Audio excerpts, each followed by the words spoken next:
Hi, I'm Gary Neuman here, author of Connect to Love, The Keys to Transforming Your Relationship. Welcome to my webisode series, Connect to Love.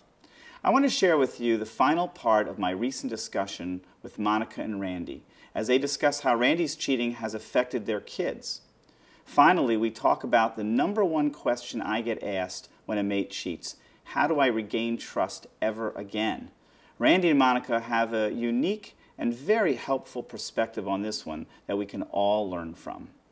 Tell us about the kids. How did the kids fare through this? You guys obviously were able to pull it together. How did the kids fare through this? You know, we told them what was going on and why Dad wasn't home, and they had to process the whole thing as well, you know, as I had to, and as well as that Randy did. Was there long-term, did it work out? Was there long-term issues because of the cheating with the kids? Yes, there still is, actually. You know, we're still dealing with anger with our oldest, and so you're still having issues with your oldest over this. How long ago was the cheating? 18 years ago. Wow. So that's a message in itself. How did you actually get back together? You know, how did you rebuild trust with Monica? You know, how did that happen? When trust is broken, it is broken. And I had to constantly tell Randy, it's your job to prove the trust factor again with me. So your whereabouts, you know, I have to know. You know, it takes you 5 minutes to get home from work. If you get off at 5 o'clock, you better be home at 5:05. You know, there was months of that. Yeah. And then as he proved that, you know, I kind of let the leash loose a little bit. I like that concept that it's your job. You know, it's not me nagging you, it's your job. Randy, tell me, how do you do that without feeling like a guy who's being pulled by a leash? And, you know, guys have that, you know, when is this going to be over? It happened a week ago, for heaven's sakes. That's just a typical reaction. Guys want to move on and like it's no big deal. There just came a time when we turned a corner and we realized, it was about a year and a half, maybe, where we felt like, wow, okay. And she loosened it up. But the counsel I received, I think, is good counsel, which is, you know what?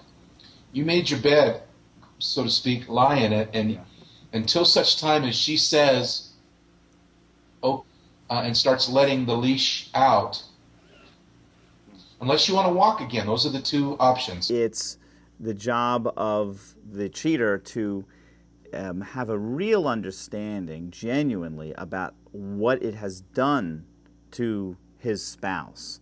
And if you can really see that, then serving it up on a silver platter about the whereabouts and all that becomes easier, because it's not a battle anymore. It's saying, I really, you know, owe it to her after what I've really done to her life and the havoc I've wreaked in her life. I wish every cheater could hear Randy's message that 18 years after his affair, his children are still affected by his cheating.